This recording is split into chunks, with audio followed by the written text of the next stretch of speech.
Kailangan Sosi, Urile, Mani. Oh, ay gini, Lila. Di ba handa gini? Ay, handa gini. Hoy, sana tuloy pa ako makakailan pa. Nasa pili kayo kaya pa rin o. Ay, nasa pili kayo pa rin kayo. Bago tamboy na, so susukulan mo na ako dito. Ay di, magpapasiwa ka dali. Yaman mo siya magpawi. Nauwi matamoy binalakang di. Asal ako nga nalilindal sa pasiwa gani. Ay bu, kana kung ba manatatanak ang magmatawi. Magpamas na di. Dasnabay ko ni. Siya sumas na rin siya kasi. Tuy dasnat ko di. Magpapasali ba tanara mo idang kaya gino'n di. Tuy dasnat ko di. Ay best training mo idang na. Pulis officer mo ko yung CD. Ha! Dasnat ko pulis mo na ba? Oy di. At sa'yo magiging si ba? Kaya nice di. Nay hasi ba pa mo tadi ba? Tadi di. Oo. Kima. Ano ay pinagtahan di? Kaya no. Tuy dasnat ko yun niya. Kaya di pang sabay isang sa kayo. Dasnat ko di pang sabay isang di. Iluan ba di? Iluan ba? Hoy. Aduga. Mana kaya di pang dabas na kayo kang bra? Masyapay ba? Senda ko pa mabising ka ne. Mingonda tati na daw ko do. Ako'y dasa to di amta pam din. Oh. May kwanta na yun kasi. Hoy. Doon ko. May dasa na to yun niya.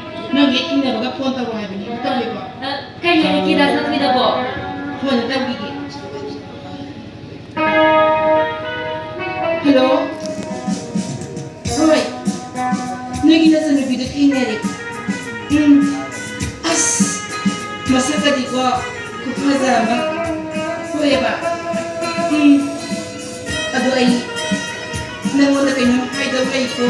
As ay nangon na kayo ng hideaway ha. Mayari. Namdari ko lang ko. Pagpuidi ko daw man kita. Kaya binuhay si Bo. Luhong mo ni. Kanaga. Ni das na tuiga. Ay luhong mo ni. Kani. Das na tuiga luhong mo ba? Hoy. Luhong mo gani niya. Say ka pa maray da.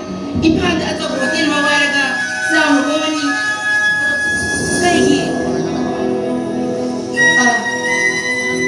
mas hana yabo yata ba niya? Ay di. Nang ganapahara na sanduin niya. Sagara, pagtitibas natin. Naway niya, nung das natin na isya, nung siya, ang tanong ng propone, ay nasuyahin niya, bida ba? Das natin na ba? Ano nga ko ni? Nung das natin sila, kahit na mga nagpilay ta bro. Ay ko'y das natin di, nakayas na mga nagpalang diyan. At hindi hayin, buwan mga nagawa niya kasi, sa mga kong gimikan niya patali niya. Kaya ginodo di. Sanggalay ko mga na ba?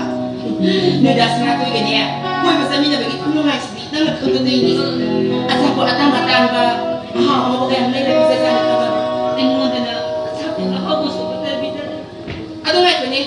Na gusto na to ito ni bali ko lagi. Lekay di masansing ni. Lekay di masansing niya. Masaloy na dunay ko. Minyan karang gadi sa dalo. Kapiro. Kapano? Ang hawi. Isinanong sila nakagito ko ni. Nang na, sa nato'y manusiya may kanya. Sa nato'y na sila manusiya may kanya. Sa nato'y na, nang iwarita niya ipong dalili na. Kapano? Ay, dasal ribu, tamoy siya nilupi. Uy, nangignan na ako niya. Ay, siya. Sana kayo tamoy siyang nilupi. Kasi, ay, mana naman tamoy siyang nilupi kung nakamit ang tamoy. Ay, kuya niya.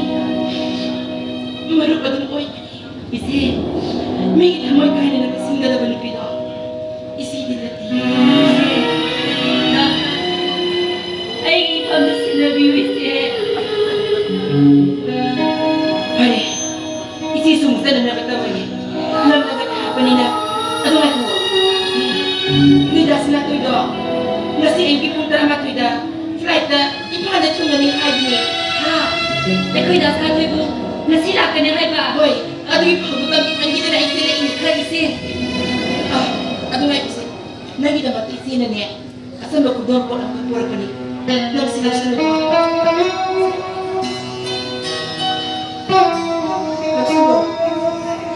ise kami ni sa ko dislo ya ni da ai ko na matung da mukha ado sa ko ino ma ai ko ron da ko ro adu da ai no pi da pi do nang sa na ino ko ni ai se ina da sila na ko ni